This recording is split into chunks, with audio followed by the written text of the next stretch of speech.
If, like me, you run your own business, you'll know that some of the challenges running a business is finding some sort of balance between the time and the money. The time for you to do all the things that you need to do, including the things that are not related to business, and the money to pay all your bills within the business, but also provide for yourself and your family. I run my business with my beautiful wife, Vicki. We have a small team of people that help us. And I've been doing this sort of work for about 35 years.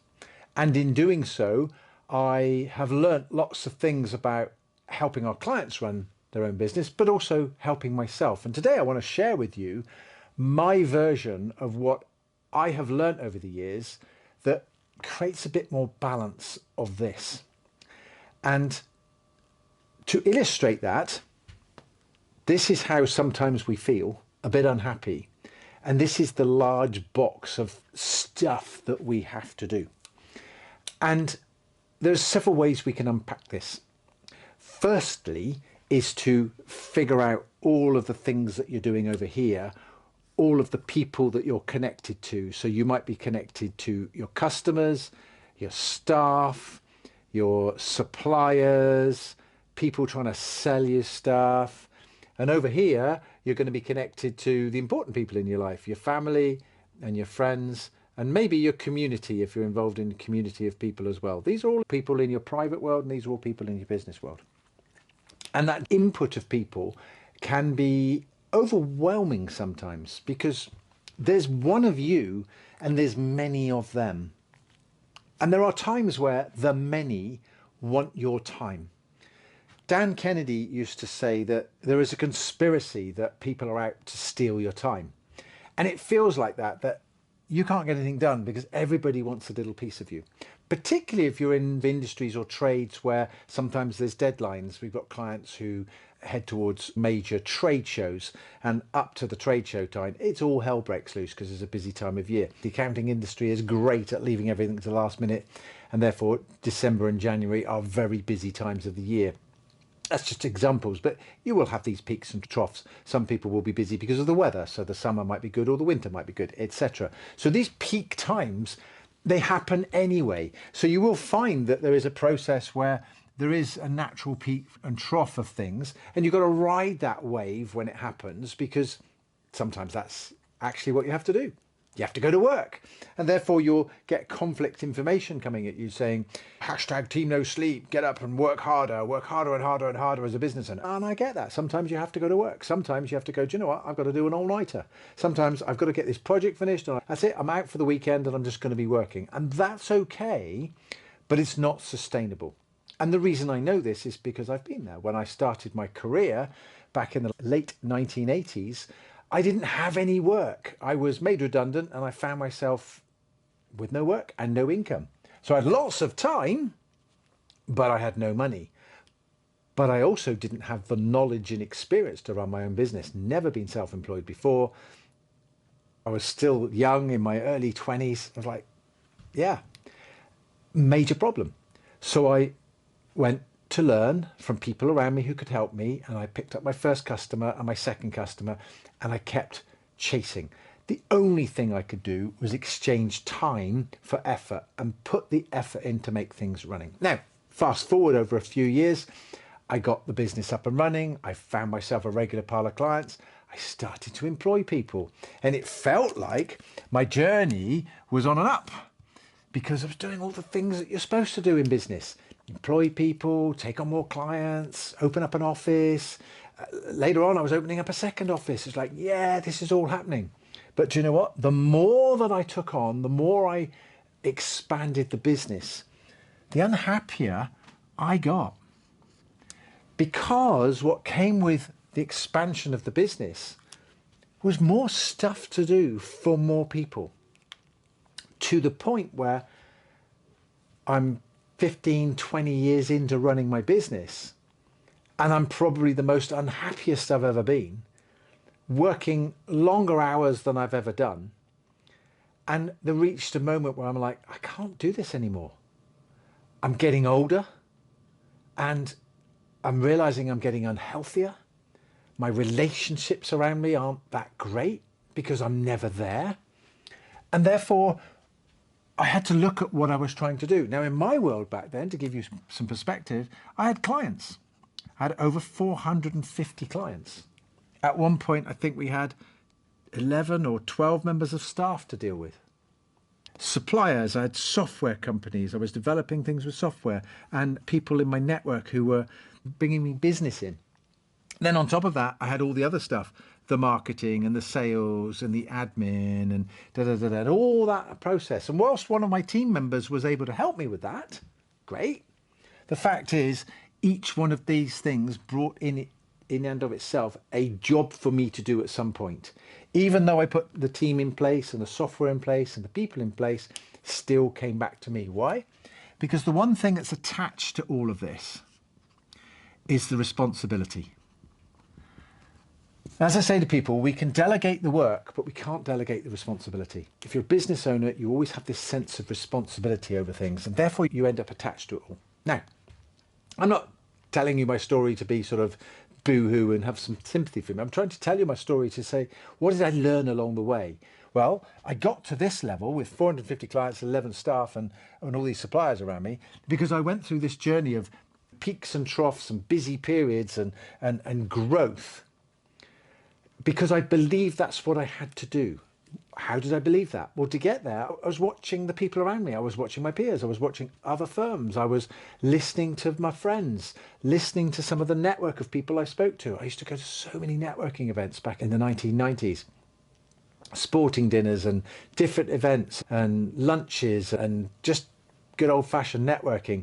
And I used to meet lots and lots and lots of people. And amongst all those people I met, there were people that I met regularly who became good friends. And one of my dear friends, sadly, is no longer with us anymore. I met a really good friend in amongst all that who was really quite important in the whole structure of all of that.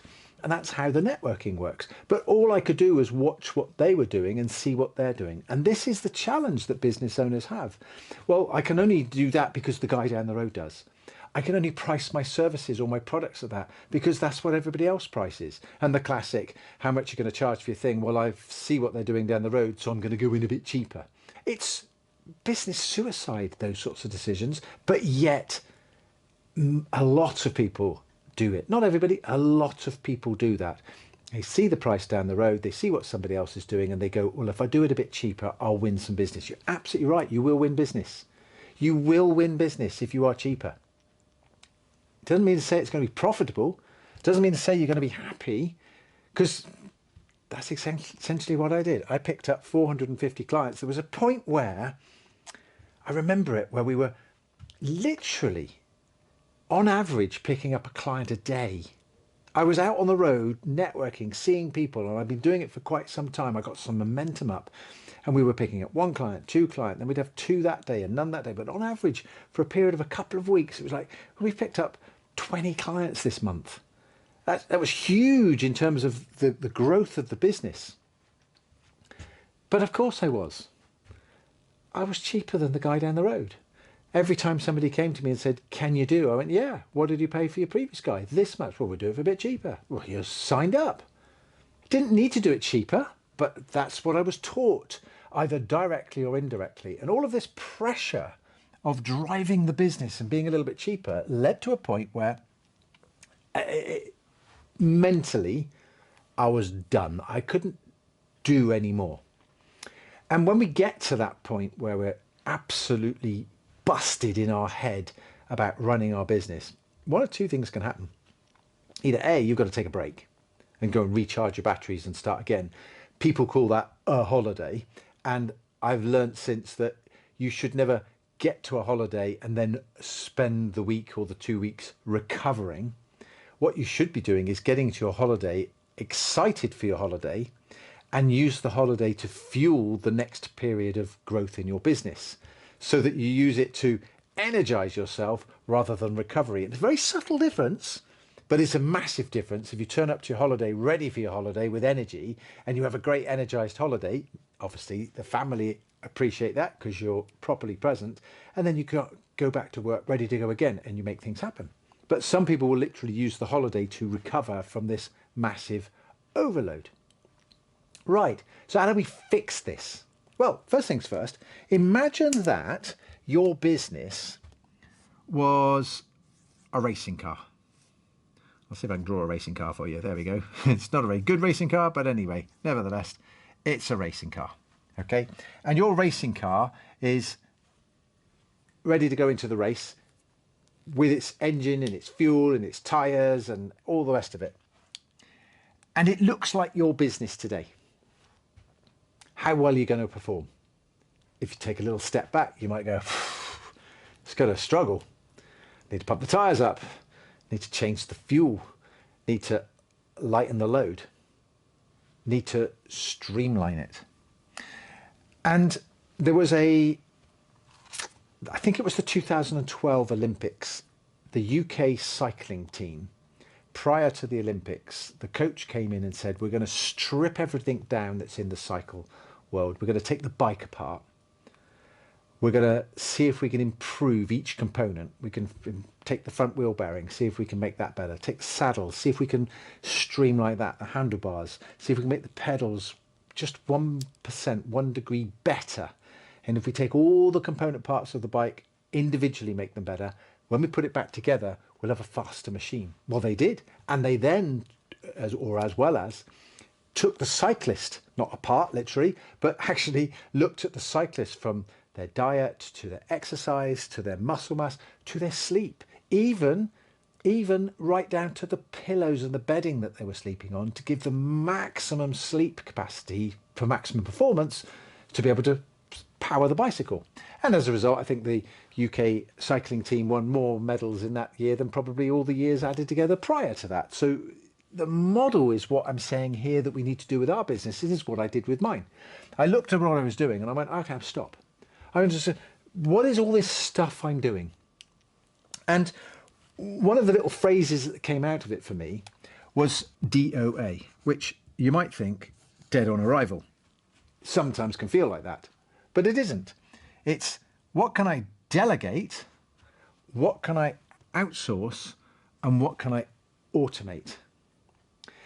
I would go so far as to say that I've since added to that delegation is also deletion. What can I delete? What can I delete or delegate? What can I outsource? And what can I automate? Because in order for you as the business owner to have more time back, if the goal is to have more time, the question mark around more time is, what does that look like? Because it's easy to have more time to do more stuff. But after a while, you won't have any more time because you just get more stuff done. Now, that might be okay if there's a finite amount of stuff and you just need to get it done so that you have no stuff to do. Then you're going to have time back to spend with who? Your family and friends. Or yourself. How about just go off and be happy by yourself? Go for a walk. Go and do something you like doing. Go ride a bike. Go surfing. Go to the cinema on your own with the family. Doesn't matter. Do something that you enjoy doing. And what often happens as we make a list of all the things, if I said to you make a list of everything that's going on in your life, you could probably split it out into two halves. You'd have work half and you'd have home and personal life. So work and business, home and personal. And in your work and business, you'd have lots and lots of things to do. And in your home and personal, you'd have a fraction of it. Probably, if we were using the guessing game, it'd probably be 80-20, classic 80-20. 80% of your time is at work, 20% of your time is at doing home stuff, private stuff, personal stuff. What if that was the other way around? What if you're spending most of your time doing things you'd rather be doing?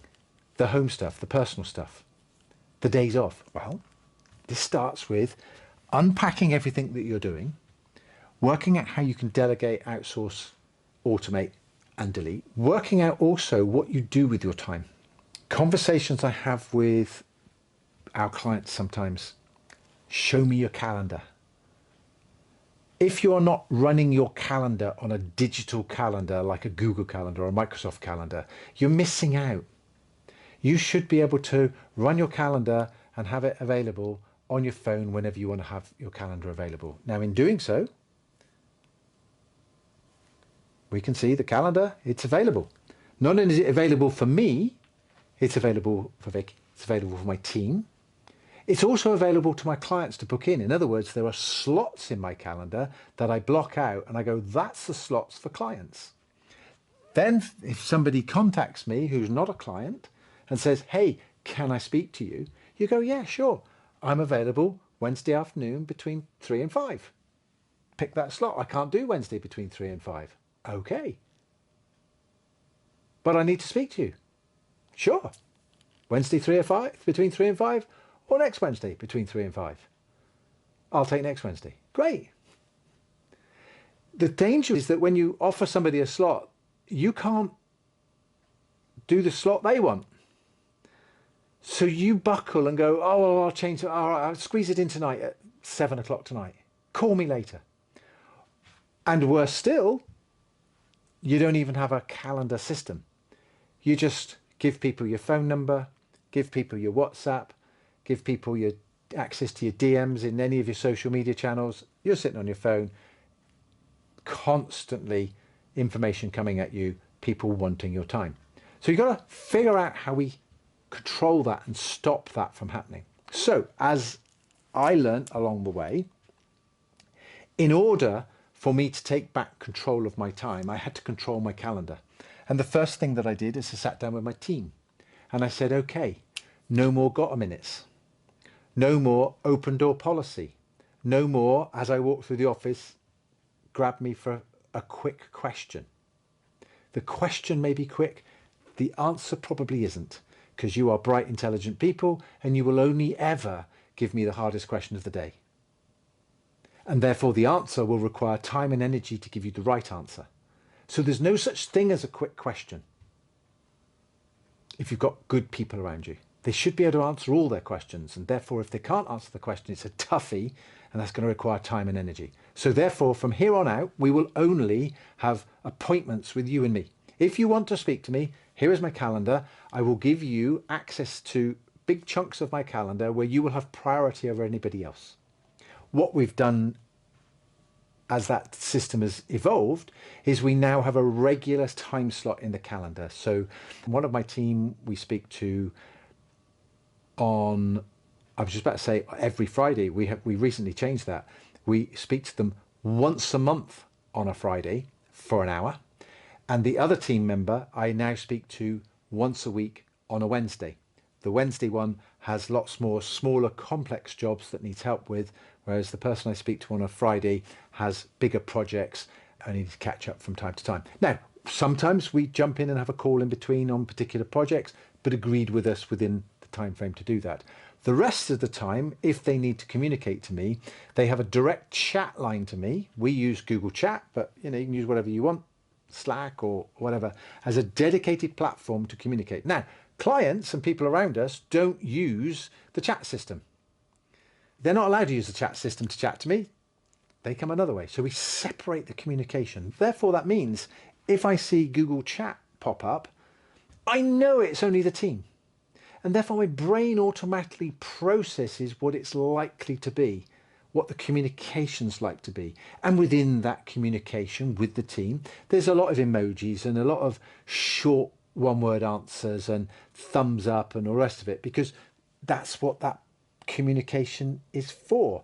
The need for the regularity of it is not so deep because the chat is just passing information backwards and forwards. We have documents and we have processes and things that they follow and checklists and tasks to tick off. That's another thing, but that's all within that process there. But it's part of the communication by simply separating out the team and giving them a place where they can operate and we can actually communicate. Now, if we take our calendar, we're now dedicating time slots within the calendar that the team can speak to me. So they take, from a work perspective, some priority because without my help, they can't finish the task. But before we do all that, Vicki and I will sit down regularly. Normally once a year is enough, but actually we'll review it every quarter and we will block out great big chunks for a holiday. And we'll say, right, okay, we're going to have some holiday days Or if we take the calendar, we're going to block out some whole weeks for holidays. And we will block out 6 weeks a year for holidays. Christmas, 2 weeks of that, it's all family time. And then 4 other slots in the year. Next week, I'm away for 2 weeks. I'm taking 2 weeks off away from everything. Quite busy this week, getting things done. Bit of a peak. I'm excited because come Friday afternoon, I'm not doing any of this for 2 weeks. Everything gets shut down. But I still will post my YouTube. I will still do all the other things that are going on because we've delegated to the team and communicated to the team and done the work in advance so that all that sort of happens, right? So we're blocking these chunks out. So we block 6 weeks out for holiday. If we then block out the events that we do per year, which is 8 full-day events that we do each year, we're blocking those out. Then we block out some time for the team.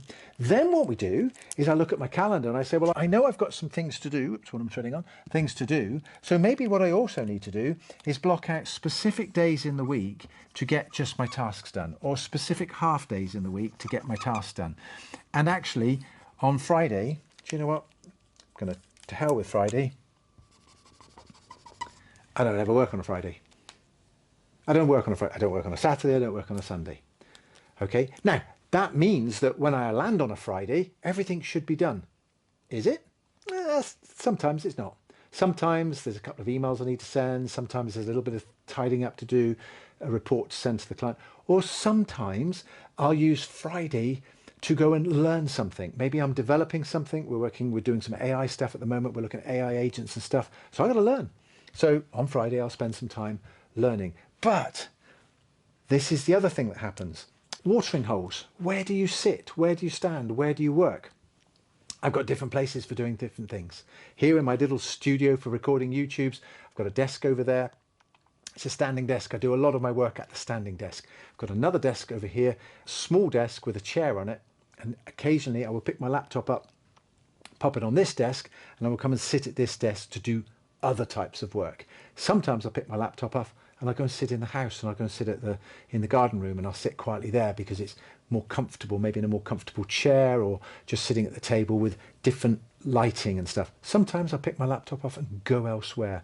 When I wrote both of my books, I would actually pick my laptop off and go and sit in a hotel down near Bournemouth Beach, looking out over the coastline out of these lovely panoramic windows, served coffee and lunch all day, and I would write my book there because every time I sat there, I had one job to do, which was to write my book. I didn't do emails, I didn't do client stuff. I went and put myself in an environment where I could do the one thing that I was supposed to do. And this is often the challenge. We've got too much to do, and it doesn't actually fit into the calendar. And if you were to stop and put everything into the calendar, you would soon realize that you can't do it all. It's not a case of you're a failure or anything. It's just that you got too many things, too many pegs to go in, not enough holes, right? It's just not enough slots. So what happens is you either fail and don't do stuff because you go, oh, I must do that stuff. You go, oh, the deadline was yesterday. I've missed that. Number of times I've had bits of post come in for an event or something. Oh, I'll go to that. I'll put it on my tray, or I'll put it in my list of tasks, and I eventually get to, oh, it's gone. Missed it. Wasn't that important, right? It's a sort of might want to do that, but you've missed it because you've missed the time zone, or you've let a client down, or you've missed something and you've got a fine because you were late doing something, or, and here's what everybody does. Well, I'm busy at the moment, so what I'm going to do is I'm going to come in for 2 hours every day in the morning, and I'm going to stay for 2 hours in the evenings, and I'm going to go all day Saturday and all day Sunday, and I'm going to try and squeeze some family time in amongst it. So you just do extra hours, and when you tot up your hours, if you actually do a timesheet, you're probably doing, you might think you're doing 100 hours a week. You'll probably find you're doing more, because it also includes the think time. It also includes the time when you're sitting on the sofa 9 o'clock at night watching a bit of TV before you go to bed, then your phone's going with emails. Is that work or is that pleasure? Leave you to choose that. But the point I'm trying to make here and trying to help you is that unless and until you unpack all this and improve each section to make your vehicle go faster and smoother, and you take control of your calendar, you are never going to crack this code. The calendar is the key to it. And when it comes to other people booking appointments with me, using an online calendar booking tool, I use Calendly, no affiliate to it. I just think it's great. It does a brilliant job. It works. There are plenty of others out there, I'm sure, but Calendly became a game changer for me. I never, ever, ever have somebody book an appointment with my calendar without me sending them a link for them to book it. I don't have calendar tennis. Hey, I can do Tuesday, Wednesday. Oh, sorry, I can do Thursday, Friday. Okay, let's do Thursday then. What time? Oh, I can't do 10. I can do 11. Oh, I can't do 11. I can do 2. And so I've just realised I can't do Thursday afternoon. Tell you what, can I do next Tuesday? No, I can't do Tuesdays. And so it goes on, and you have 48 emails about just booking a blooming appointment. It's so inefficient, and so much time is consumed by that crap. And that's not just you, that's your team. If your team are doing that crap, stop it. Put a calendar link in. Hey, if you want to book an appointment with me, here's my calendar. Choose. But I can't do the dates that you've got, Kev. Neither can I. I'm already busy. I'm already committed to doing other things. So it just has to wait. Or it doesn't happen. Because if it doesn't happen, it wasn't that important, because I've already got the important things down here. Now, you might say, what about missed opportunities? Well, what about them? I might get another customer if I open my calendar up a bit more. But I also know that if I open my calendar up a bit more and took on another customer, I might not be able to look after them. I might take on a new customer, look after them, and damage the relationship with the 2 other customers that I've got. Okay? So this is why we have an application process for people to work for us. Apply. Because sometimes you might not qualify. Sometimes we might not have the capacity to take you on. Sometimes apply and we'll go, yeah, we can take you on. But actually, you're going to have to wait till beginning of next month, the month after. We need to finish what we're doing here, and we need to put you in the calendar. In fact, sometimes you can't even get into the calendar to book the application process when you want to. There will be a slot, but it might not be when you want to. It has to be on my terms. It has to be on our terms. And if you're a business owner wondering why there's chaos in your life, wondering why you've got too much shit to do, you've got to take that big box and you've got to list it all out, and you've got to get rid of it. Not just get rid of it permanently. Take some of the things that you do and get rid of it permanently. Now, if it's a case of you don't understand or you don't know, learn. If there's an area, for example, Vicki sends out a daily email every day. She writes an email, she puts it into the system, she keys it up for a time to be sent, she chooses the list she's going to send it to, software sends out a daily email every day. It's a marketing email. It's quite often a very long email she writes. She tells some sort of story. She's fantastic at writing daily emails. So she sends a daily email and off it goes. There was a point in time where the only way she could do that was to give me the completed daily email on a Word document. I then had to go into the software, load it all up, get it all set up, teed up, press send and go, okay, she's my beautiful wife. Of course I'll do that for her. The job probably took 3 to 6 minutes every day for me to do that. Until in the end I went, hold it, time out. Why don't I spend 20 minutes teaching you how to do it, and then it's done. I get my time back. You also get your time back, because the time it takes you to send me the email, check that I've done it, check back in with me. Or did you send my email yesterday? Right? These are the conversations that used to go on. The reality is you could have just done the email yourself straight into the system. Didn't need to do a word. You could just put it straight in, send. Once I've shown her how to do it, done. So what have I done? I've delegated and outsourced and automated, right? A whole process. Same goes with all the stuff that we do for our staff. We've now learned better systems for communication. If I need you to do something, I don't just put it in a chat. I give you a task. Because then the task goes into your task list. Then it goes on your calendar. Then you can be accountable for your own task. They do the same back to me. Kev, I need you to do this. Okay, don't just tell me. Don't just randomly catch me as I'm putting my coat on, getting in the car, going off to see, oh, by the way, can you do this really complicated task for me? Oh, yeah, I'm busy. And then guess what? I forget. Or I remember at 3 o'clock in the morning. I want them to task it for me so I can do that. So your calendar with your tasks is really cool. And if you cannot put all your calendar and tasks together in a list that's manageable, you have too much to do. I'm going to put something out there to you that if you're still watching this now, do you keep a list of things you've got to do by having a list of unread emails? So your emails come in for the day, you've got 3 or 4 of them that you can't get to, so you just leave them unread. And then tomorrow you've got 3 or 4 more come in, you clear off a few, you clear off. So you're just playing this game of clear my emails down, clear my emails down, clear my emails down every day. I have seen people do this when I was coaching several firms of accountants. They're the worst at it from what I can see, but I bet other people do this as well. One monitor for the work you're doing, another monitor, emails open all the time. Work coming in, email pops up, answer the email. Work, email, work, email. And they were answering emails in like record time. One of the firms I spoke to had a policy. They wanted all emails answered within 2 minutes. Come on, that is not sustainable. It's certainly not enjoyable. And the quality of what you're doing becomes poor because you will make mistakes.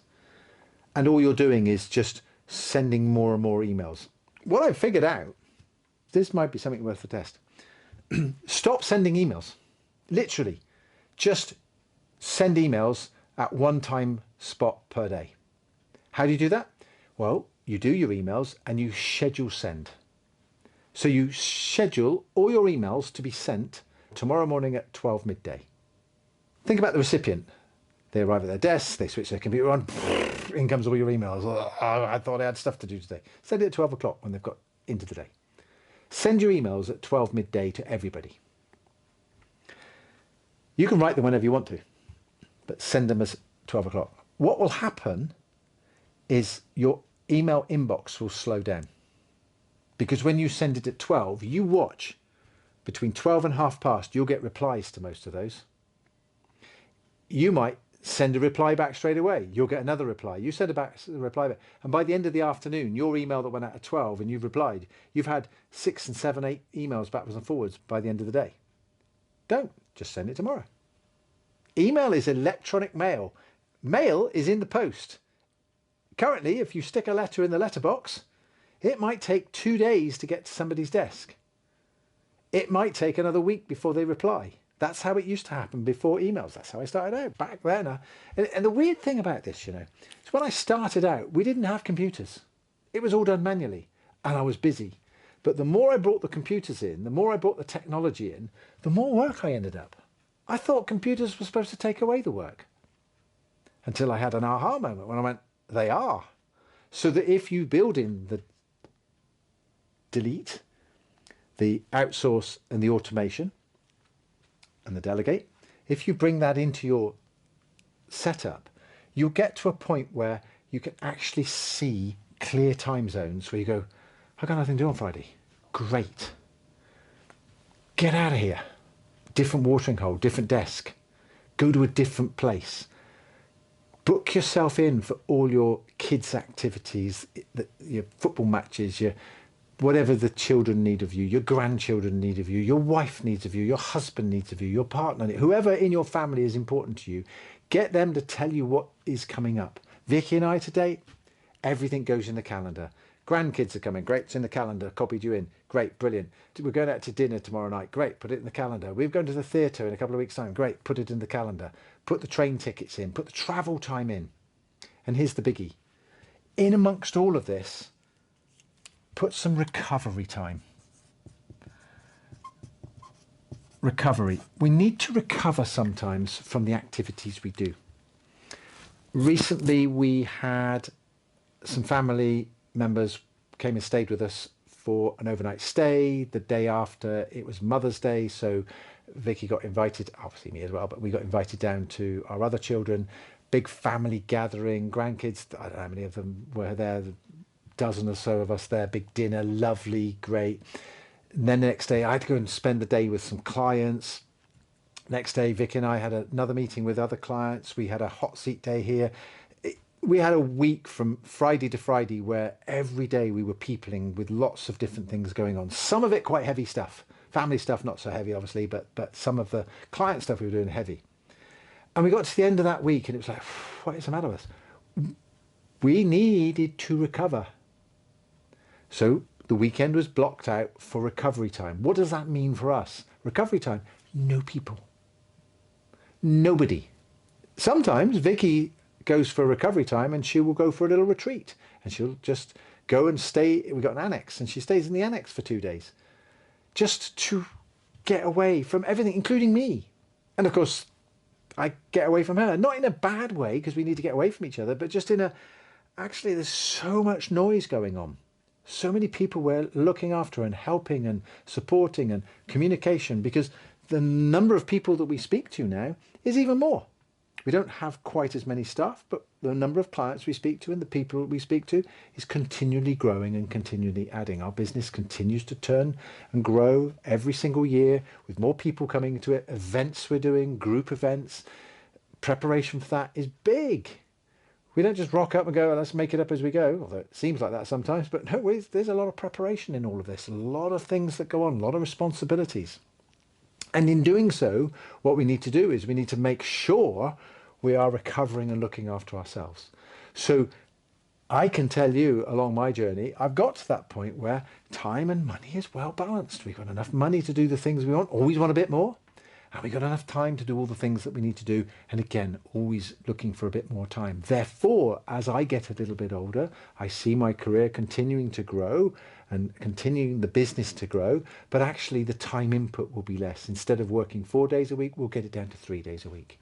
And if I can get my business down to 2.5 days a week, maybe 2 days a week, and still enjoy all the things that we're doing and do that, then that's a long-term commitment. How do we do that? Well, this is where we bring in a bit of AI. Maybe we can get AI to do some of the tasks that I have to do, some of the commitments that only I can do at this stage of our business, and the same with Vicki too. So I just wanted to talk that through. It's a bit of a ramble. It's unrehearsed, this one. I got a note on my board that I wanted to talk about blocking time and calendars, and it's come from having some conversations with our clients where people start off with, you need to do this, or you need to do that, or we need to put that in place. They go, I've got time. The default answer is, I can't do that because I haven't got time. And if you find yourself in that position where time is your barrier, then we've got to fix the time problem. Because we all have 24 hours in a day. How we use each moment of our time, you never get back. This 20 minutes of recording this video is gone forever, but I have captured it on camera. I'll edit it and share it with whoever wants to watch it. That's an efficient way of communication. That's partly why I've done my YouTube channel, so that I can share with lots of people ideas and thoughts. Some of them are going to be just random thoughts, but I hope that makes sense. If I can help any further, leave some comments. Otherwise, see you next video.